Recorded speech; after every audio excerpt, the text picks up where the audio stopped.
gustan habernos preguntas, vamos a pasar a nuestro siguiente ponente, el doctor Luis Alberto Palacios Sánchez. Él es ingeniero agrónomo especialista en irrigación. Tiene una maestría o magíster ahí en el CIDIAT en el 84 y un doctorado por el Colegio de Postgraduados en Hidrociencias. Tiene bastante experiencia relacionada con la operación, gestión de zonas de riego, en particular los riegos. Fungió como ahí en la parte, en el ritmo de Cuenca Noroeste, ahí en Hermosillo, varios años.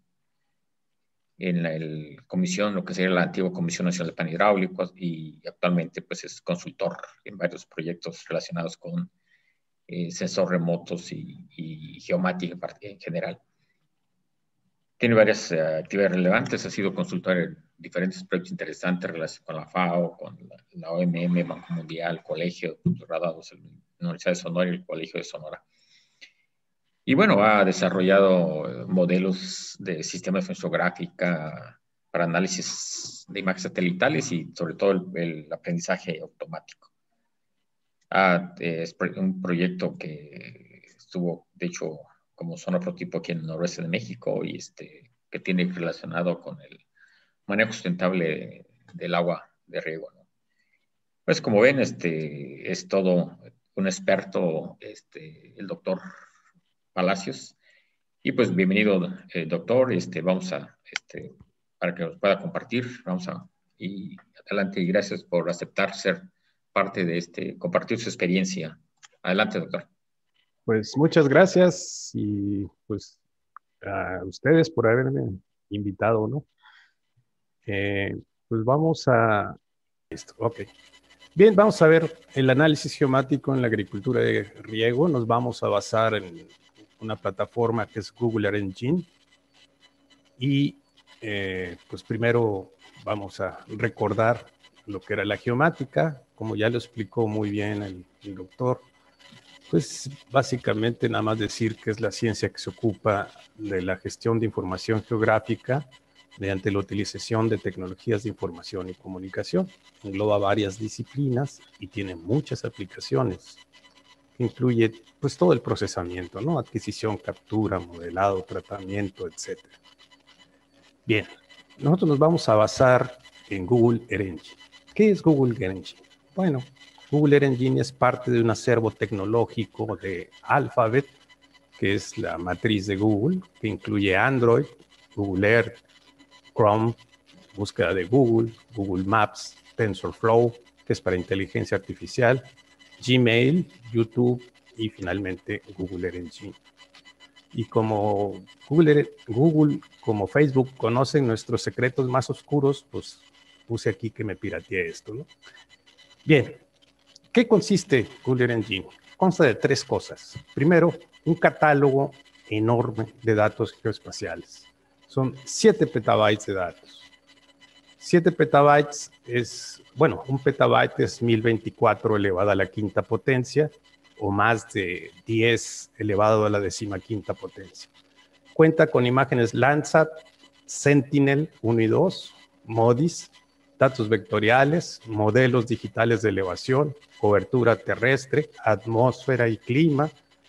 O sea, en total más de 200 conjuntos de datos públicos, más de 5 millones de imágenes y se ingestan diariamente 4,000 imágenes.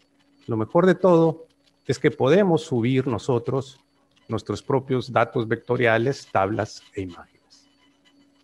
La segunda parte, pues ya es dónde se almacena esta información y dónde se realizan los cálculos, en la infraestructura computacional de Google en la nube. La última vez que consulté, bueno, que Google permitió ver sus datos, tenía alrededor de 1 millón de servidores en línea, ¿no? O sea, es una infraestructura enorme.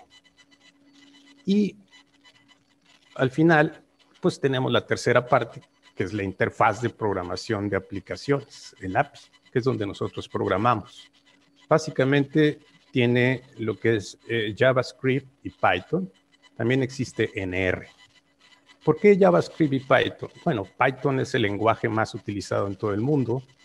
Le sigue Java y después JavaScript.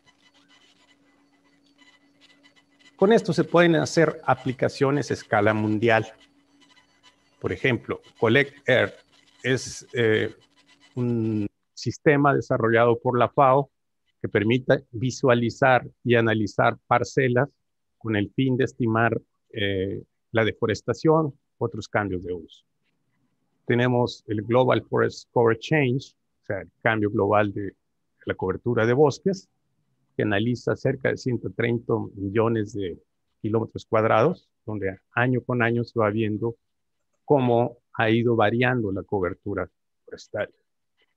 Y ya más en nuestro campo tenemos eFlux, que básicamente es lo que nos comentó el doctor, es el metric para estimar la evapotranspiración. Esto es a escala mundial. Se pueden bajar toda esta información y la evapotranspiración del cultivo, ¿sí? Este cuadrito que ven aquí es lo que ustedes pueden bajar. Antes se podía bajar toda la imagen, pero pues por la demanda que tuvo, la tuvieron que restringir. Esta es la resolución que tienen los datos a nivel mundial, por eso se ve escalonada. Ahorita vamos a abundar más en esto. Bien, vamos a ver lo que es la interfaz de programación de aplicaciones. Cómo nos comunicamos con la infraestructura de Google. Bien, existen diferentes tipos de datos y funciones de procesamiento digital. Tenemos la imagen, image, que es un conjunto de bandas, una pila de bandas. Lo raro es que cada banda puede tener su propia resolución, su propia extensión y su propia proyección. O sea, puede mezclar peras con manzanas. Image Collection pues es una colección de imágenes que se pueden hacer varias cosas, ¿no?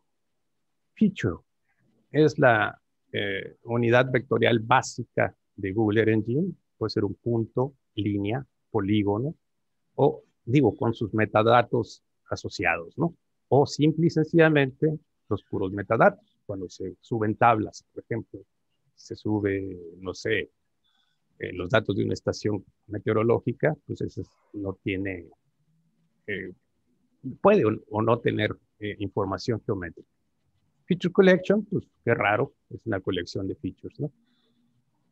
Filtros. Nosotros podemos filtrar, por ejemplo, cuando requerimos una colección de imágenes, aquellas imágenes que intersequen cierto shape, o sea, cierta colección de polígonos, ¿no? Y simple y sencillamente nos va a mostrar esas. Bueno, Google es altamente paralelo. No existe un for i igual 1 hasta n. Entonces, lo que hace es utilizar map, que disgrega una colección en sus partes, se las manda a diferentes procesadores, las procesa en paralelo, las regresa y las integra. Y cuando el estado actual depende del estado anterior, se utiliza iterate. Reductor. El reductor es la forma que tiene de agregar Google. O sea, pueden calcular la media, desviación estándar, bueno, todas las estadísticas, regresión lineal, percentiles, histogramas. Uniones. Pues cuando queremos unir dos tipos de conjunto de datos con un campo común. Pues simple, interna, externa, invertida. Kernel. Pues son los núcleos, ahorita vamos a ver más adelante, para análisis de vecindad. Puede ser cuadrado, un círculo, diferentes formas. Machine Learning, o aprendizaje automático, se utiliza básicamente para clasificación. En este caso no tiene para regresión. Como ejemplos estamos Classification and Progression Trees, Random Forest, Valles, Support Vector Machines, K-means, Cobweb, etc. Y la proyección, finalmente. Google maneja todo en coordenadas geográficas WGS84, pero lo que le tiren lo batea. Se pueden hacer transformaciones, translaciones y escala. La escala es muy importante. Como dijimos que cada banda puede tener su propia resolución, cuando hagamos los cálculos tenemos que definir una escala a la que tenemos. En total existen más de 1000 tipos de datos y operadores. Es enorme. Pero bueno, como decían en mis tiempos de Chapingo, ¿y esto cómo funciona, no? Bueno, básicamente aquí tenemos la parte cliente, que somos nosotros, y la parte servidor, que es Google. Nosotros consultamos y pedimos un conjunto de datos geoespaciales que le aplicamos ciertas operaciones básicas algorítmicas y las procesamos todo en la nube sin bajar absolutamente nada más que lo que nos interesa. O sea, nosotros podemos pedir que se le hagan el análisis de 500 imágenes satelitales y no tenemos que bajarlas. Todo se procesa en la nube y obtenemos los resultados. Hay que tener cuidado. El código cliente con el servidor, pues no se puede mezclar tan fácilmente. Bien, este es el entorno de desarrollo integrado de JavaScript. Python no cuenta con algo por el estilo. O sea, este es un mapa, esta es una gráfica y esta es la interfaz del usuario. El API de Google Engine para Python no contiene esto. Pero bueno, aquí este es Google Maps, este es Google Charts, y esta es otra que utiliza tecnología de Google. Bien, básicamente, scripts es donde se guardan nuestros programas. Docs pues, es la ayuda. Aquí se explican los tipos de datos y los algoritmos que se pueden utilizar. Assets es básicamente donde guardamos nosotros la información que subimos, ya sea tablas, imágenes, etc. En esta parte podemos consultar el conjunto enorme de datos de Google Engine. Si nosotros le ponemos una etiqueta aquí, por ejemplo, NDVI, pues nos da todas las opciones con las que cuenta, ¿no? Vamos a detener el video. Si esta parte de aquí es el código que nosotros escribimos y corremos, probamos, ¿sí? La consola nos permite ver avances con print o podemos mandar una gráfica. El inspector, si nosotros le damos clic aquí, pues nos muestra la información de todas las capas que hemos agregado. Y task, bueno, es el proceso por lotes, básicamente cuando subimos o bajamos alguna información. Esta parte, uno la programa, es interfaz del usuario. En este caso se pueden seleccionar varias opciones, exportar, y generar gráficas, ¿no? En este caso es la fracción de cobertura. Bien. Y vamos a ver ya ejemplos de aplicación en agricultura de riego. Índices de vegetación. ¿Qué es un índice de vegetación? Bueno, es una relación de bandas que me trata de explicar algo que sucede en la reflectancia de la vegetación. Como ya lo explicó el doctor Tiveros, las bandas de absorción de clorofila se encuentran en el azul y el rojo. Por eso se ven verdes las plantas. Esta parte es la que vemos. Hay una gran dispersión del mesófilo esponjoso, por eso es grande la reflectancia y tenemos bandas de absorción de agua. Entonces, en una planta, aquí podemos ver más o menos la parte relativa de cada banda. Este es infrarrojo cercano, ¿no? Entonces, una hoja muerta, pues andan valores similares, ¿no? Aquí están invertidos en el orden, ¿no? O sea, aquí sería una escalerita. Una hoja estresada, bueno, pues el rojo y el infrarrojo cercano son muy semejantes. En una hoja saludable, pues tenemos una gran reflectancia en el infrarrojo cercano y poca reflectancia en el rojo y en el azul. ¿Por qué? Porque la absorción de clorofila. Entonces, si nosotros calculamos, por ejemplo, un índice de vegetación, que en este caso el NDVI es el infrarrojo cercano menos el rojo entre la suma, pues para una hoja saludable va a estar muy cercano a 1. ¿Por qué? Porque refleja mucho el infrarrojo cercano y refleja poco el rojo. En una hoja estresada, pues, refleja más o menos lo mismo, ¿no? Entonces anda bajo el valor del NDVI. Para el caso del agua, si nosotros agarramos una banda en esta parte de aquí, que es una absorción de agua, mientras mayor agua haya, esta parte va a estar más abajo. Y la dividimos entre una zona que no lo afecte tanto, que sea muy reflectiva, como el infrarrojo cercano. Entonces, tenemos un índice que se llama índice de estrés de humedad. Entonces, el índice de estrés de humedad es al revés que el NDVI. Mientras más pequeño sea el índice, es mejor. O sea, mientras más grande sea el índice, el estrés de humedad va a ser mayor. Bien. Vamos a monitorizar el desarrollo de cultivos mediante 4 índices de vegetación. El índice de vegetación de la diferencia normalizada, el índice de vegetación ajustado por suelo, el índice de estrés de humedad y el índice de vegetación mejorado. ¿Por qué tantos índices? Bueno, un píxel es la combinación de lo que ve de suelo y de vegetación, dependiendo de la fracción de cobertura vegetal. Entonces el SABI se desarrolló para minimizar la porción del suelo y maximizar la cuestión de vegetación, ¿no? El EBI básicamente lo que hace es evitar el efecto atmosférico.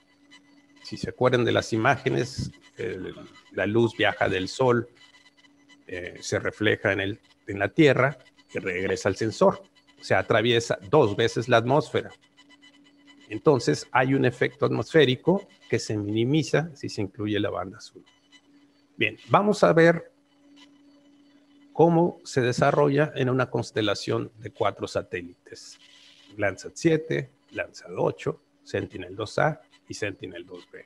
Y vamos a ver el desarrollo temporal por píxel.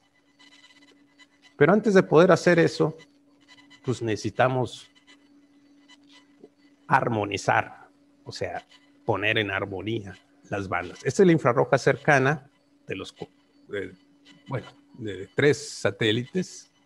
El Sentinel-2 tiene 2 bandas infrarrojas cercanas, pero vemos que no coinciden ni el rango de muestreo ni la respuesta del sensor. Entonces, la NASA, preocupado por dar continuidad a los satélites Landsat, hizo ciertas transformaciones con imágenes reales y un análisis estadístico fuerte para transformar, en este caso, Landsat 7 a Landsat 8. Es una transformación lineal, si se fijan. Se multiplica por la pendiente y se le agrega una ordenada al origen. Y lo mismo hizo para Sentinel-2A y Sentinel-2B. De aquí se traduce de Sentinel-2A a la de Sentinel-2B a imágenes Landsat 8.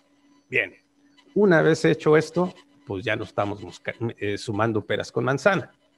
Entonces, aquí podemos ver el desarrollo espacial, temporal, perdón, del NDVI y vemos que es relativamente suave. Algunos brincos son por la corrección atmosférica, que no es perfecta. En este caso, este es un Landsat 7, si se acuerdan, tiene una parte vacía por un problema de hardware, pero vamos a ver aquí una ruedita de los diferentes satélites. Aquí tenemos Landsat 8, ¿sí? Tenemos Sentinel-2A, tenemos Sentinel-2B. Entonces, de esta manera, si nosotros le damos clic a cualquier píxel de la parcela que nosotros deseemos, podemos ver el desarrollo temporal del índice de vegetación. En este caso, el cultivo es sano. Este es el índice de estrés de humedad. ¿Se acuerdan que mientras más bajo es mejor? Bueno, se ve que está bien irrigado. Aquí ya no nos interesa, porque aparentemente son lluvias o que se humedeció, pero ya el cultivo ya salió aquí. Bien. Cálculo de la evapotranspiración. Bueno, tuve que meter algunas imágenes adicionales para contestar algunas preguntas. ¿Cuál Hay dos métodos generales para el cálculo de la evapotranspiración del cultivo. Bien, una es relacionar lo que es un índice de vegetación, en este caso NDVI, con el coeficiente de cultivo. Y esto se hizo, este es un experimento del Jackie, que se hizo en 2008. Y van a decir, bueno, hay mucha dispersión. Bueno, se comparó contra una covarianza de vórtices, la cual es muy ruidosa. Entonces, el ajuste es bastante aceptable. Si nosotros lo ponemos con el KC de FAO, obviamente ajustado por humedad relativa y temperatura, pues nos da una relación bastante decente. ¿Cuál es el problema? Bueno, el problema es que yo tengo que saber qué cultivo estoy aplicando para aplicarle la ecuación adecuada. Un método más general es como el indicado anteriormente, es un balance de energía. Hay dos, el primero fue Ceval de Bastiansen y el segundo es Metric, desarrollado por Allen. Allen es autor del FAO 56, la evapotranspiración del cultivo. Entonces, lo que hace es estimar la evapotranspiración como un residual del balance de energía. Nosotros tenemos la radiación neta que llega, el calor hacia el suelo, se lo restamos, el calor desde o hacia el aire, se lo restamos o se lo sumamos dependiendo del signo, y lo que sobra, pues es el calor latente de evaporación, ¿sí? Evapotranspiración, básicamente, con sus dos componentes. La radiación neta y el calor hacia el suelo se pueden estimar a partir de la temperatura superficial. Y como los satélites Landsat cuentan con una banda térmica, ahí se puede saber la temperatura superficial. Eso nos dejaría con dos incógnitas y una sola ecuación. Para resolver esto, bueno, Bastiansen propuso y después Allen lo adaptó para establecer una zona límite. O sea, se proponen dos píxeles ancla donde se conoce la evapotranspiración, propiamente dicho. Un píxel frío, donde Allen propone que es 1.05 de la evapotranspiración de referencia del alfalfa. Ojo, alfalfa, no pasto. Pasto es FAO 56. Y un píxel caliente, donde la evapotranspiración ya sea cero, o si se hace un balance de humedad o se conoce la humedad del suelo, pues la evaporación. Aquí tenemos dos puntos y después mediante un proceso iterativo donde se utiliza la teoría de similitud de Moni-Nobuko, bueno, aquí pueden consultar, no tenemos mucho tiempo, pues se resuelve esto y pues se puede calcular. Bien, para calcular la radiación neta utilizamos la temperatura en superficie de la imagen LAT. Esa es la temperatura en grados Kelvin, ya calculada a partir de la brillantez espectral de la banda 10, en este caso de Landsat 8, la banda 6 en el caso de Landsat 7.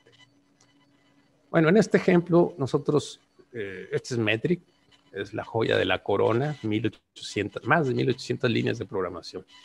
Bien, pedimos una imagen específica en un rango de fechas, seleccionamos una imagen, le aplicamos una corrección atmosférica. ¿Por qué?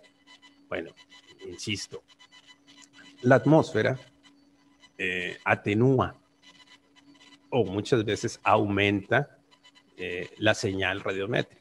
Entonces tenemos que aplicarle una corrección atmosférica para que la temperatura sea más adecuada, ¿no? Más real. Puede haber una diferencia de 2 a 5 grados. ¿Y cómo calculo yo esto? Si no tengo el Modtran, que cuesta $4,000. Pueden entrar a la NASA, en esta liga, ustedes le dan las coordenadas del centro de la imagen, si es Landsat 7 o Landsat 8, la fecha, y les calcula esto con un grado de resolución. ¿Sí? También subimos los datos diarios meteorológicos de una estación, el punto de la estación donde están las coordenadas y un envolvente en este caso para poder exportar nosotros la evapotranspiración. Bien, el punto central es encontrar el píxel frío y el píxel caliente. Ahí dicen, es a criterio del ingeniero. Si yo no tengo criterio, pues ahí es un problema, ¿no? Entonces lo que hacemos básicamente es utilizar una metodología automática que básicamente consiste en decir, bueno, 30 kilómetros a partir de la estación meteorológica va a ser mi área de interés. Yo desecho todo lo anterior. Dentro de esta parte, yo a cada píxel le agrego 2 bandas, latitud, longitud. Después le agrego otra banda más, que es la distancia de ese píxel a la estación. La temperatura superficial, yo hago, el segundo filtro es un análisis de vecindad, donde básicamente calculo el coeficiente de variación y todo lo que esté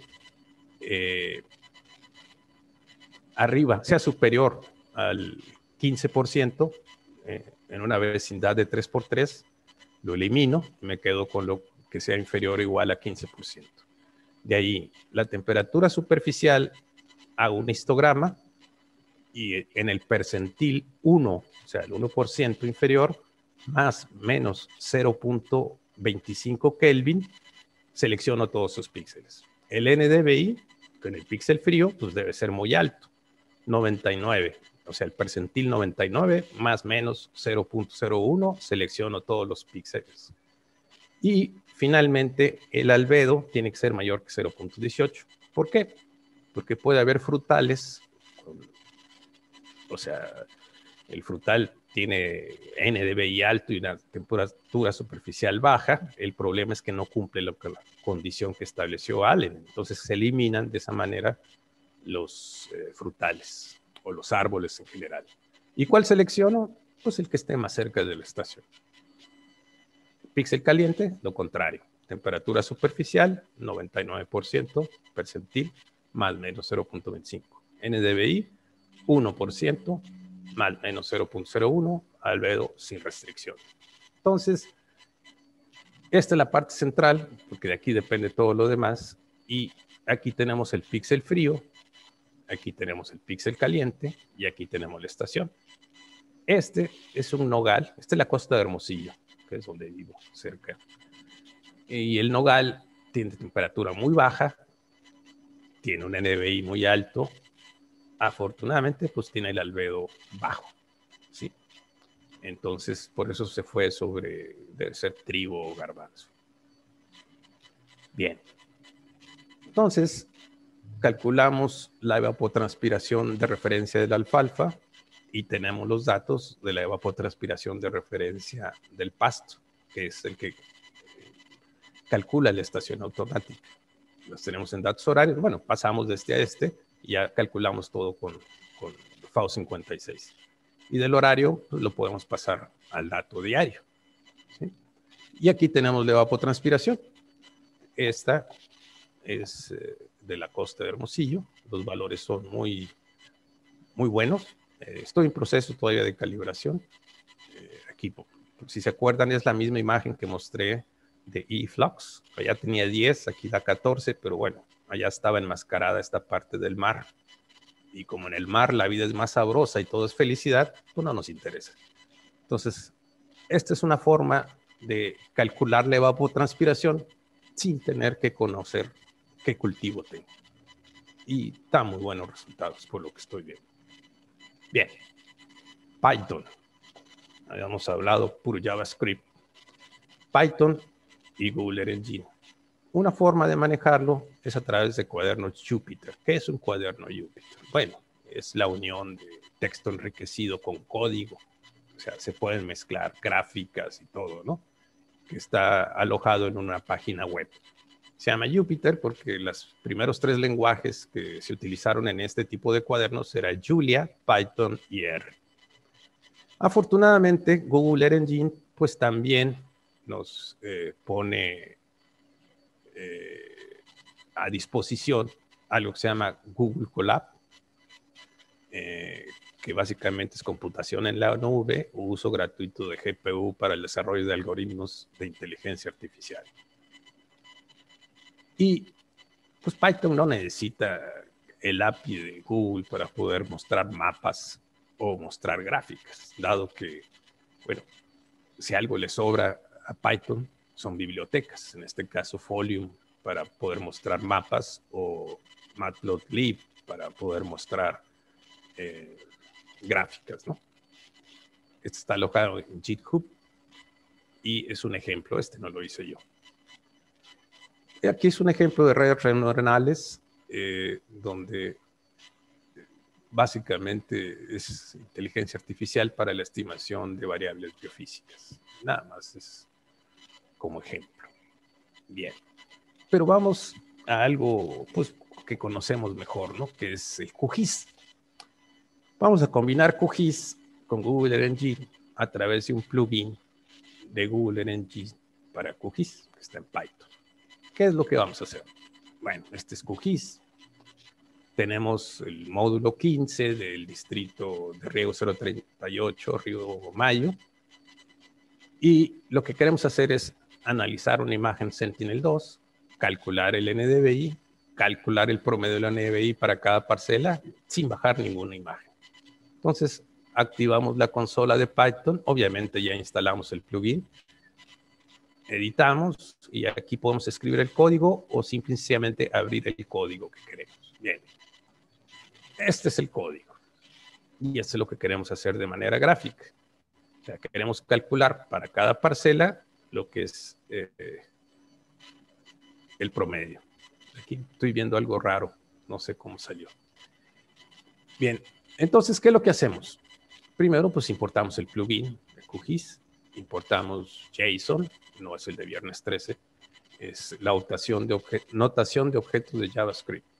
Esto nos permite pasar de algo que entiende QGIS a algo que entiende Google Engine. Pedimos la imagen. En este caso debe ser una imagen específica, pero como aquí tiene un nombre larguísimo y no me acuerdo, pues le doy el tile y como sé que está el 26 de febrero, le pongo entre el 25 y el 27 y agarro la primera, que es la única. Y de esta manera pues, se calcula, ya hay una función para calcular el NDVI, Normalized Difference, le digo que es el near y red, y lo renombro como NDVI, y eso es todo. Ahí vamos a calcular la media, ¿sí? Entonces, la media, ¿se acuerdan de los reductores? Bueno, reducimos con reductor de media a una escala de 10 metros, utilizando las parcelas, el shape de parcelas, ¿sí? Y con fines de visualización, definimos ciertos parámetros para el RGB, le definimos los colores al NDVI, centramos en nuestro shape y mostramos la imagen y el NDVI. Si yo mostrara este, que es el resultado de la media, me lo mostraría como fondo. O sea, no puedo consultarlo. Entonces tengo que traducirlo de lo que entiende Google Engine a lo que entiende QGIS y lo agrego como capa. Y este es el resultado. Lo que estamos viendo aquí básicamente es como si tuviera Google Maps, ¿sí? Es el RGB, pero no lo puedo consultar, no me da información. Es un fondo. Este es el NDVI, ya pintado con la paleta que le pusimos, y es lo mismo. Es un XYZ, se llama en QGIS, o sea, un fondo, no puedo consultarlo. Pero este sí es un objeto que puedo consultar, no puedo editar porque es un objeto JSON, pero si yo le doy clic con el botón derecho y le pongo exportar como shape, pues ya lo tengo como shape. Entonces, ¿que se puede importar directamente? Pues yo creo que sí, pero como este es mi primer y único script que he hecho en QGIS y Google Engine, pues les pido disculpas, pero pues no les cuesta nada darle clic derecho aquí. Bien. Mapas de productividad relativa. Ya tenemos lo que es la variabilidad temporal. Vamos a ver lo que es la variabilidad espacial en una parcela. Nos vamos a centrar en el nitrógeno, pero esto puede ser también estrés de humedad, puede ser cualquier otra cosa. Bien, con los satélites públicos disponibles es prácticamente imposible determinar la cantidad de nitrógeno a partir de los sensores remotos. Tenemos que utilizar algo que en Estados Unidos le llaman proxy, un representante, un indicador. En este caso es el contenido de clorofila del dosel y el color que lo podemos relacionar con el contenido de nitrógeno del dosel. Y la relación pues es bastante buena, coeficiente de determinación bastante bueno. Por el caso de maíz, esto es lo mismo, nada más que lo llaman diferente y en unidades diferentes. Si yo a gramos por metros cuadrados le multiplico por 10, me da kilogramos por hectárea. Y también vemos que hay una buena relación. Estos son los cultivares. Pero en términos generales hay muy buena relación también del contenido de clorofila del dosel con el contenido de nitrógeno. Bien. Entonces, ¿cómo calculo el contenido de clorofila del dosel? Pues hay dos opciones. Una, se puede utilizar un índice de vegetación. Lo han utilizado Gitelson. Básicamente le llaman el índice de clorofila del REDESH, que es la banda 7 dividida entre la banda 1 y le restamos 1. Pero vamos a utilizar inteligencia artificial. Vamos a utilizar una red neuronal artificial para Sentinel-2. No la hice yo. Esta la hicieron Mary Weiss y Frédéric Barret, son los franceses, que está disponible en un programa que se llama SNAP, que es Sentinel Application Prototype, creo que se llama, que es el nombre, de la Agencia Espacial Europea. Y también los fuentes están disponibles públicamente en GitHub. Entonces de ahí agarren los coeficientes. Ahí se puede calcular el índice de área foliar, la fracción aprovechable de la radiación fotosintéticamente activa, la fracción de cobertura, no aparece, pero también el contenido de clorofila del dosel y el contenido de agua del dosel. Entonces, una vez que se calcula, pues ya vemos aquí. Tenemos, este es el contenido de clorofila, este es el distrito 75, tengo entendido yo, módulo 2.2. Entonces, como podemos ver, pues aquí estamos viendo que sí hay variabilidad especial, pero si queremos ver algo global, o sea, todos los cultivos, pues no se vale, porque a lo mejor este cultivo tiene más clorofila que este cultivo. Y el valor de este en realidad es alto, pero lo vemos bajo porque lo estamos viendo con una escala global. En ese caso, bueno, vamos a ver lo que sigue, pero antes, ¿de qué tan confiable es la estimación del nitrógeno a través de clorofila del dosel? Bueno, la referencia es un aparatito que se llama SPAT, que es el estándar para el cálculo de nitrógeno. Este aparatito cuesta entre $5,800 y $6,800, este chiquito. Y me permite analizar una planta. Aquí yo tengo el mismo efecto para todo, en este caso un módulo o un distrito de riego, ¿no? Entonces, ¿cuántas plantas puedo yo analizar con este SPAT? Aquí puedo analizar toda la superficie que yo quiera. Y las gráficas que vieron, algunas están calculadas con el SPAT, el contenido de nitrógeno. O sea, la relación es muy buena. Bien, pero si yo quiero ver a nivel global la variabilidad sin que me afecte el cultivo que es, puedo utilizar un mapa de productividad relativa, ¿sí? Este puede ser cualquier, en este caso es nitrógeno, pero puede ser el índice de estrés de humedad, o puede ser cualquier otro, el NDVI, el que ustedes quieran. Entonces, ¿en qué consiste? Yo a una parcela, bueno, para todas las parcelas, pero para cada una de ellas le calculo el promedio, ¿sí? Esto lo convierto a raster. En el raster, este cuadro va a tener un único valor que es el promedio, ¿sí? Entonces, al contenido de clorofila lo divido entre ese raster y para cada parcela tengo el píxel dividido entre el promedio. Entonces, si es 1, quiere decir que es la media.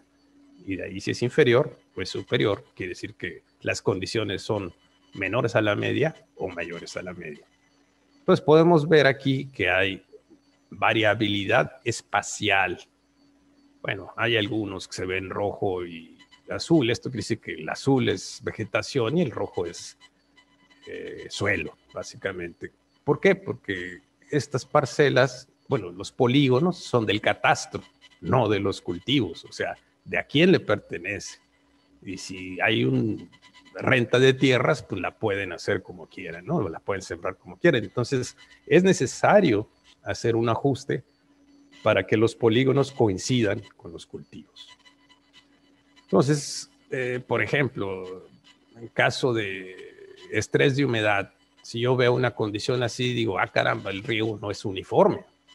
La parte roja puede ser un alto, quiere decir que no está nivelado el terreno, ¿no? Entonces, por eso no le llega tanta agua y todo se encharca acá abajo, ¿sí? El caso de pues, nitrógeno, pues tenemos que las condiciones del suelo no son homogéneas, ¿no? O sea, el contenido de nitrógeno aquí es mayor que acá, etcétera, ¿no? Entonces, nosotros ya podemos hacer el análisis con base en información de terreno, ¿sí? Nunca hay que olvidar que esto lo tenemos que calibrar con datos de terreno. Bien, visto en general, vamos a analizar esta parcelita. Se ve muy homogénea, se le ve un pivote, pero pues lo dibujado. Aquí lo tenemos en el contenido de clorofila, pues se ve negro, ¿no? Pero aquí podemos ver la variabilidad real que existe dentro de esta parcela. Obviamente son dos cultivos, ¿no? O ese mismo cultivo, pero uno regado con pivote y otro con el cañón final, etcétera. Entonces, se puede ver la variabilidad dentro de cada parcela. Y una de las preguntas era, bueno, ¿se pueden dar recomendaciones de fertilización? Por supuesto. Nosotros calculamos un nivel óptimo para cada cultivo. Y esta es una curva exponencial, ahorita la vamos a ver más adelante. Y calculamos un índice. El índice de estrés de nitrógeno. No, el índice de nutrición de nitrógeno, perdón, que es básicamente dividir el contenido de nitrógeno del cultivo entre el cultivo óptimo. Si ese es mayor que 1, hay exceso. Si este es menor que 1, le falta. Entonces, esta es la curva. Y aquí vemos que en este caso, en caso de porcentaje, le faltaría nitrógeno. Pero esto lo podemos pasar a cantidad. Entonces, esta diferencia es lo que yo tendría que aplicar de nitrógeno. Y esto se estima a partir de la biomasa. Ya existe una nueva metodología que se puede estimar a partir del índice de área foliar. Bueno, avances de superficies. Muchas veces, si somos operadores o trabajamos en una zona de riego, nos dicen, oye, pues, ¿cuánto está el avance de siembras? O si hay siembras fuera del distrito, ¿no? Entonces, ¿qué hacemos? Bueno, calculamos la fracción de cobertura vegetal con redes neuronales. Decimos un umbral, 20%. Lo que esté arriba del 20%, ponle 1. Lo que esté abajo, ponle 0. Hago lo mismo. Este es para el 3 de diciembre, para el 13 de diciembre. Lo que esté arriba, ponle 1. Lo que esté abajo, ponle 0. Después a esta, le resto esta. Si es 1 positivo, quiere decir que de 0 pasó a 1. Pasó de suelo a vegetación. O sea, se está viendo que está creciendo el cultivo. Si aquí es 0 y aquí era 1, pues es menos 1. Quiere decir que pasó de vegetación a suelo. Bueno, está de salida ese cultivo. Y si ambos son 0 o ambos son 1, pues no hubo cambio. Entonces podemos ver cómo puede ir esto avanzando. Esto obviamente se puede medir perfectamente y podemos ir dando un avance de siembras y cosechas. ¿Se puede usar un índice de vegetación? Definitivamente, pero hay que tener mucho cuidado. ¿Por qué? Si decimos 20% de cobertura vegetal, quiere decir que el 80% de la señal es suelo. Este es un ejemplo de suelos que utilicé para la calibración. Están normalizadas a 0.15. porque yo lo puedo multiplicar por un valor y está entre 0.5 y 3 y me varía la reflectancia, ¿no? X. Pero cada suelo tiene un valor intrínseco del NDVI que puede variar de 0.4 a 0.3. Bueno, utilizo SAVI. El SAVI puede ser de 0.08 a 0.02. Entonces, ¿se puede utilizar? Sí, siempre y cuando ustedes sepan cuál es el NDVI de su suelo y recen porque no les llueva, porque si les llueve, les cambia la reflectancia del suelo, ¿no? Esta es la reflectancia del suelo dependiendo del contenido de humedad. Entonces vemos que baja.